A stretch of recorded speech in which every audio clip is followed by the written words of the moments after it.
Korang ada tak member yang jenis humble gila, tak nampak macam orang kaya langsung?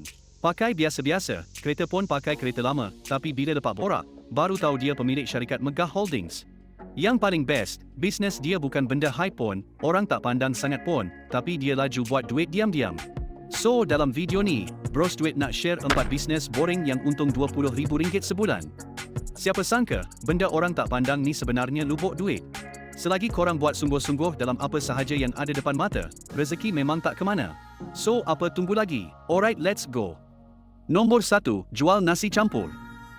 Bisnes jual nasi campur ni memang antara bisnes paling boring tapi paling padu buat duit.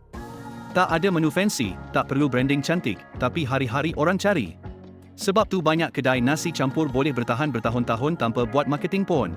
Kelebihan besar nasi campur ialah konsep volume. Untung sepinggan mungkin tak besar, tapi bila jual ratusan pinggan sehari, jumlah tu jadi besar. Tambah pula lauk boleh pusing ikut harga barang, ayam, telur, sayur, sambal, jadi peniaga ada flexibility kawal kos. Dari segi pendapatan, kedai nasi campur sederhana boleh jual sekitar 200 hingga 300 pinggan sehari dengan harga purata RM8-10 sepinggan. Kalau ambil purata RM9 dan jual 250 pinggan sehari, jualan kasar boleh cecah lebih kurang RM2,250 sehari atau sekitar RM67,500 sebulan.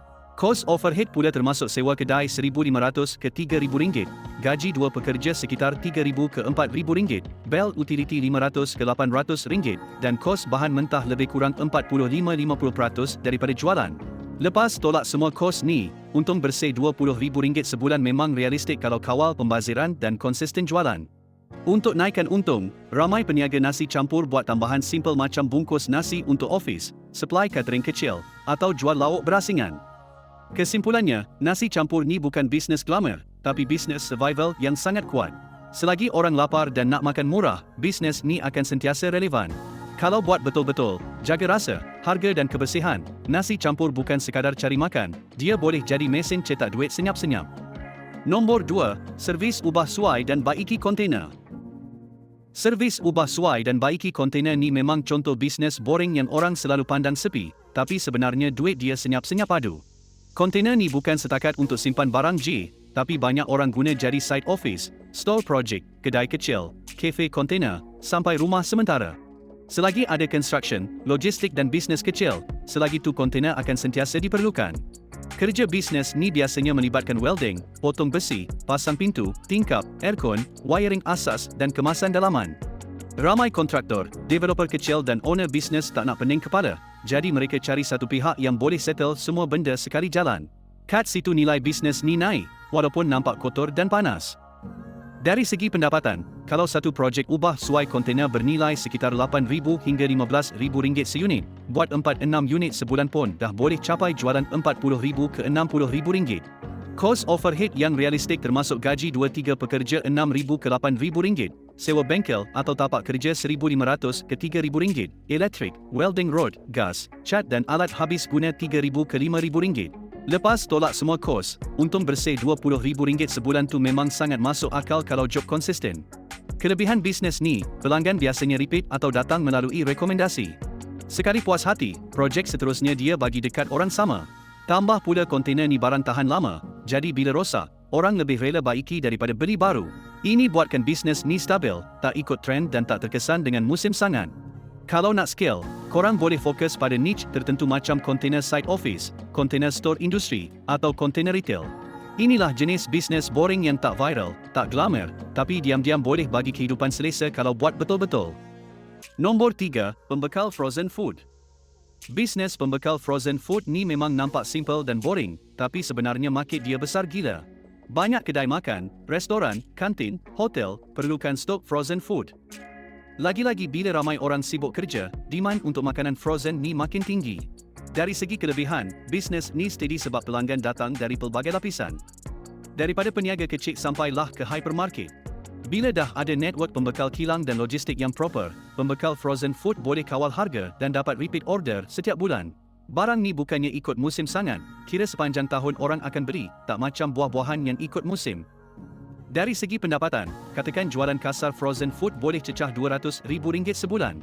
Dengan margin keuntungan lebih kurang 35%, itu dah jadi lebih kurang RM70,000 untung kasar. Lepas tolak kos overhead bulanan, sewa cold room RM8,000, bel elektrik RM6,000 sebab freezer jalan 24 jam, gaji staf RM8,000, lori sejuk beku campur minyak RM5,000 dan lain-lain kos sekitar RM3,000. Jumlah overhead lebih kurang RM30,000. Jadi untung bersih yang tinggal boleh capai RM40,000 sebulan, konsisten kalau dapat kawal stok dan maintain pelanggan tetap. Potensi bisnes ni sebenarnya sebab dia boleh scale besar. Kalau dapat kontrak supply dengan hypermarket, hotel chain, atau sekolah dan kantin universiti, memang auto naik lagi sales. Bila ada kapasiti cold storage besar, korang boleh jadi supplier utama di kawasan tu, dan orang lain kena beli dengan korang. Kesimpulannya, bisnes pembekal frozen food ni memang nampak boring, tapi cash flow dia laju dan repeat order memang tak pernah putus. Orang akan sentiasa makan, dan makanan frozen ni jadi pilihan utama. Dengan sistem simpanan yang baik dan rangkaian pelanggan yang luas, boleh jadi jutawan senyap hanya dengan supply nugget, sausage, dan ayam perap je. Nombor 4, pasang dan baiki bumbung. Bisnes pasang dan baiki bumbung bunyinya memang kerja panas, berdebu dan tak glamour langsung. Kena panjat, kena hujan, kena terik matahari. Tapi hakikatnya, selagi ada rumah, kilang atau bangunan pejabat, selagi tu bumbung akan bocor atau perlu diganti. Ramai kontraktor umum boleh buat sikit-sikit, tapi pakar yang betul-betul fokus bumbung sentiasa laku keras sebab owner tak nak risiko air hujan masuk rosakan siling atau wiring. Kerja bumbung ni tak terjejas sama ada ekonomi tengah naik ke turun. Bila musim monsun datang, angin kuat cabut genting, pelanggan akan terus cari siapa boleh naik bumbung mereka cepat. Tambah sikit upsell lagi macam pasang guta baru atau cat pelindung haba, margin terus tebal. Dari segi pendapatan, kerja baiki bumbung bocor rumah teres, korang boleh charge RM800 sekali servis. Kalau dapat projek tukar bumbung penuh rumah satu tingkat, boleh naik sampai RM6,000 ke RM10,000, ikut jenis bumbung dan saiz rumah. Kalau sebulan korang dapat 8 job kecil dan 2 job besar, jualan kasar dah boleh cecah RM30,000 lebih. Lepas tolak kos barang macam genting, zinc, skru, gam dan aksesori lain dalam RM8,000. Gaji tukang 2-3 orang mungkin dalam RM6,000. Kos lain macam sewa van, store, tools, insurans, minyak dan sikit bajet untuk iklan FB atau TikTok dalam RM6,000 juga. Jadi total overhead lebih kurang RM20,000. So, korang masih boleh bawa balik untung bersih dalam RM10,000 ke RM20,000 sebulan, ikut berapa banyak job masuk dan cara korang urus tim. Kunci nak kekal masyuk, respons pantas dan reputasi. Rumah bocor ni pelanggan tak tunggu seminggu, mereka nak orang datang esok juga. Bila pelanggan puas hati, dia promote mulut ke mulut seluruh taman. Jadi, walaupun kerja pasang dan baiki bumbung nampak macam bisnes biasa, ia sebenarnya bisnes boring yang boleh bagi cash flow padu tiap bulan. Dengan kru kecil, pick-up, set tangga teleskopik, dan stok genting, korang boleh capai target RM20,000 bersih sambil senyum. Hujan turun pun kira duit, panas terik pun kira duit. Alright guys, itu dia 4 bisnes boring yang untung RM20,000 sebulan. Ingat, bisnes ni tak semestinya kena nampak cool untuk jadi lubuk duit.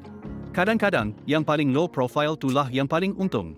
Kalau korang nak idea-idea bisnes boring yang lain, boleh singgah video saya yang lain. Jangan lupa like dan subscribe untuk lebih banyak konten idea bisnes. Jumpa lagi dalam video seterusnya, bye.